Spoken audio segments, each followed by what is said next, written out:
Ndabasuhuje. Uyu munsi wa none uri kumwe na Amiri.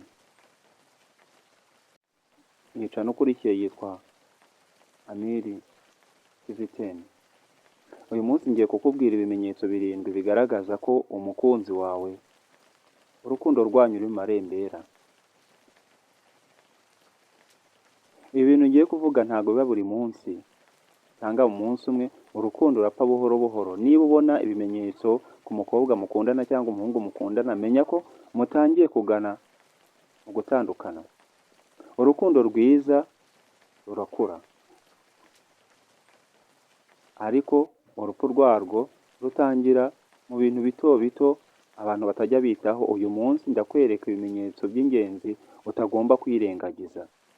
Niba ufite umukunzi cyangwa ari umuntu mukundana, ibi bintu ni ingenzi cyane. Ikintu cya mbere nshaka kuvugaho, nta kwitaho nk'uko byahoze. Niba uwo mukundana mugitangira urukundo rwanyu yarakwitagaho, akaguhamagara buri munsi, akakuzanira buri kimwe, ariko uyu munsi wa none siko bimeze. Menya ko urukundo rwanyu mu marembera. Nta kibazo amakuru yawe nk'uko byahoze, nta kwitaho mu buzima bwawe. Ikindi, nta challenge igihari hagati yawe nawe. Ibi bisobanuye ko iyo umuntu agukunda by'ukuri, yita ku tuntu duto. Iyo bitangiye kugabanuka rero, ntabwo aba ari ibintu bisanzwe. Cya kabiri, kuvugana bigenda bigabanuka. Mwahoraga muvugana kenshi, none byarahindutse. Agusubiza nabi cyangwa se akagusubiza atinze. Niyo umuhamagaye ntabwo aza ngo akwereke ko yabonye ko wamushatse. Arakwihorera agategereza igihe uri bwongere kumushakira. Ni ikimenyetso gikomeye cyane ko atakwitayeho. Ntashimisha kuganira nawe, cyangwa se ntibikimushimisha. Ibi ni ibimenyetso bikomeye cyane ko umutima we utangiye kugenda ugusiga. Ararakara ku tuntu duto. Niba uwo mukundana utuntu duto cyane tugenda tumurakaza, menya ko ntakikwitayeho, ashaka impamvu. Ibintu byari bisanzwe ubu biramubabaza. Akubona nabi ku kantu gato.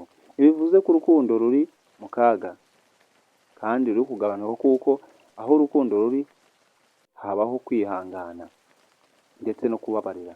Ese iyo umubabaje, ibintu byose arabikomeza, ntashaka ko munabiganiraho. Menya ko uri mu kaga, urukundo rwanyu ruri mu marembera. Icya kane, ntagishaka kubona cyangwa se kubonana nawe ko mumarana n'umwanya uhagije. Ntagishaka kukuba ari hafi yawe. Ahora ari busy. Nta gahunda agufiteho, ndetse n'iyo umuhamagaye asa n'utishimye, akuvugisha wumva adashaka kuvuga, nta magambo afite, kandi siko byahoze.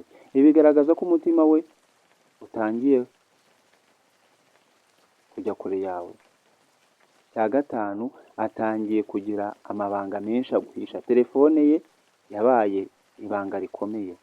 Ntashaka ko unayikoraho, ntashaka kumenya ibyo afite cyangwa se ibyo abitse. Ntakikwibwira byinshi mu buzima bwe. Ntashaka kukubwira uko ameze cyangwa se niba hari imubangamiye. Yakugize nk'umuntu usanzwe utagize icyo umufasha. Rero urukundo iyo bimeze gutyo, urukundo ruba rutangiye gusenyuka. Cya gatandatu, ntagishyigikira inzozi zawe. Nta kwitaho mu buryo ukora. Ntiyitaye ku byo ukora, nta kwifuza gutsinda. Umuntu ugukunda aba ari ku ruhande rwawe. Iyo bitagenda neza akakwihanganisha. Niyo mu kazi kawe wagize n'ingorane akakwihanganisha. Uzamenye ko niyo bitameze gutyo, menya ko harimo ikibazo. Ikindi, urumva uhora uhangayitse, nta mahoro ufite muri wowe. Uhora utekereza niba agukunda, urumva uri wenyine nubwo mufitanye gahunda. Menya ko rwose urukundo nyarwo rutanga amahoro, ntabwo urukundo ari stress. Niba utangiye kugira stress, ushaka kwibaza ndetse no kumubaza niba agukunda buri munsi, menya ko harimo ikibazo. Niba ubona ibimenyetso ntukirengagize igihe kirageze ngo muganire cyangwa se ufate umwanzuro mbere y'uko bikubabaza kurushaho. Niba wakunze iyi video kanda like ndetse ukore share, wandike no muri comment niba ari ibidasobanutse cyangwa se niba ari ikiganiro ushaka ko tugukorera nk'iki utubwire. Wari kumwe na Amir.